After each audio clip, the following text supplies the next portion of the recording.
morning, class. Before I start on my topic, I start to give you an examples that is connected to my topic, which is powertrain. So, on the human, we have a human body organs, which is the brain, lungs, heart, kidney, and other parts that makes the people live, and that is connected to my topic, which is the powertrain. So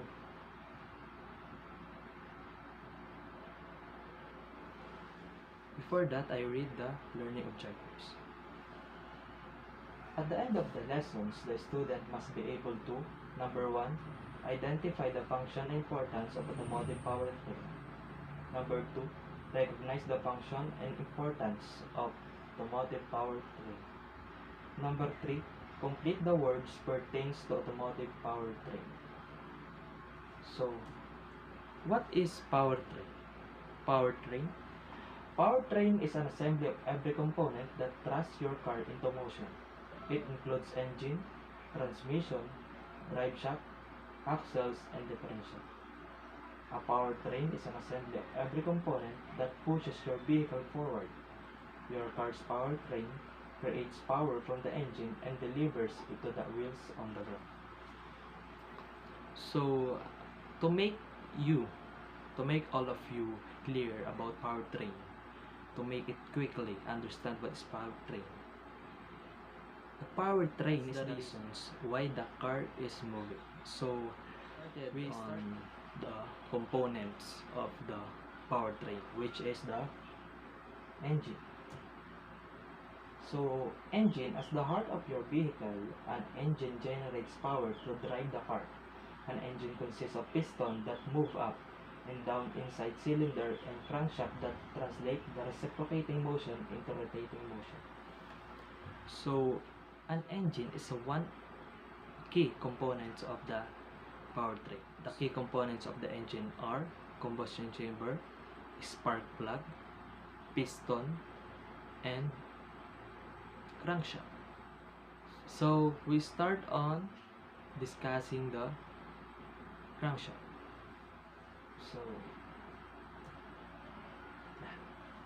So I showed images of crankshaft, piston, spark plug, and combustion chamber. So this is the combustion chamber where the air and fuel mixture ignited. So this is the combustion chamber. So the second one is piston. So this is the pistons where the motion of it is upward and downward. So it moves downward and upward on the combustion chamber also. So the third one is the spark plug. So the purpose of it is to produce a spark to make the air and fuel mixture ignite. So the last is the crankshaft. So this is the crankshaft where the piston attach. So on the engine they have a 4-stroke. So intake stroke, compression stroke, power stroke, and exhaust stroke. So we start on intake stroke. Imagine this is the piston and this is the combustion chamber. So when the piston is moving down, the intake valve is open, and then where the air and fuel mixtures enter on the combustion chamber. So that's the intake stroke. So the second one is compression stroke. So when the piston is moving out, the intake valve will close. So when the piston is nearly on the top, the power stroke happens also. So when the piston is moving up and it's nearly on the top, it calls compression stroke. So And in this compression stroke, the power stroke also happens. So the spark plug will produce a spark to make the air and fuel mixtures ignite. So that is the compression stroke and power stroke. So the last is the exhaust stroke. So after power stroke, the piston is moving down, then it goes up again. So the exhaust valve will open to release the smoke coming from the power stroke, and it goes to the pipeline of your vehicle or car. So that's the engine. So the second component of powertrain is transmission. So transmission is a basic component in your car that makes sure the proper amount of power is transmitted to the wheels. Like a car's gearbox, the transmission takes the power from the engine and adjusts it according to driving condition, ultimately transferring it to the wheels. So inside the transmission, they have first gear, second gear, third gear, fourth gear, and fifth gear. A fifth gear is the reverse gear. So transmissions generates more speed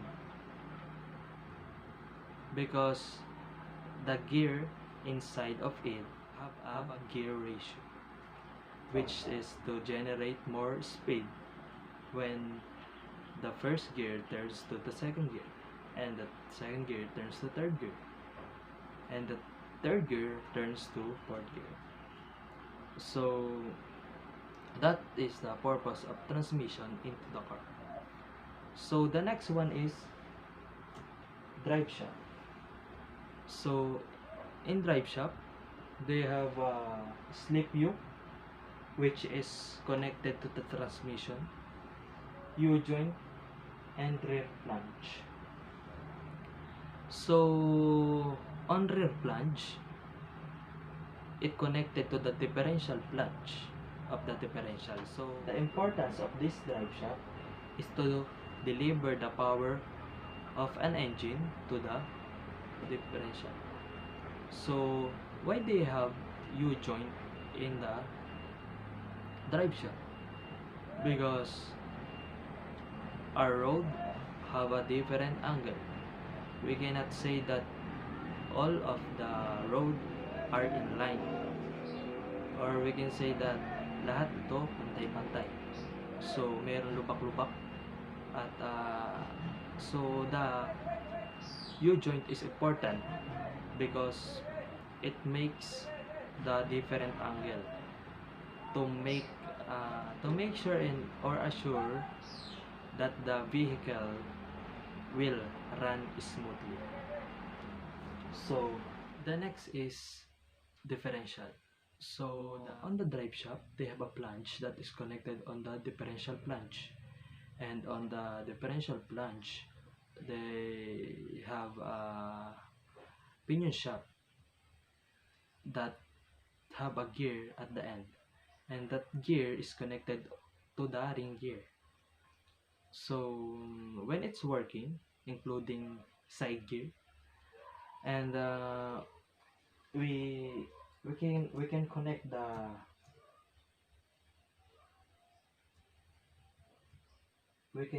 axle. We can connect the axle shaft, the right axle and left axle. So we can connect it because the axle shaft is connected to the side gear. So the end of this axle shaft have a spline. So on the inside of the side gear, they have a spline which is compatible to the axle shaft. So a short review about the key components. So the components are the engine, the axle, the transmission, the drive shaft, and the differential. I have an activity. Direction of it is put the right letter to the blank space. So the first one is This second one,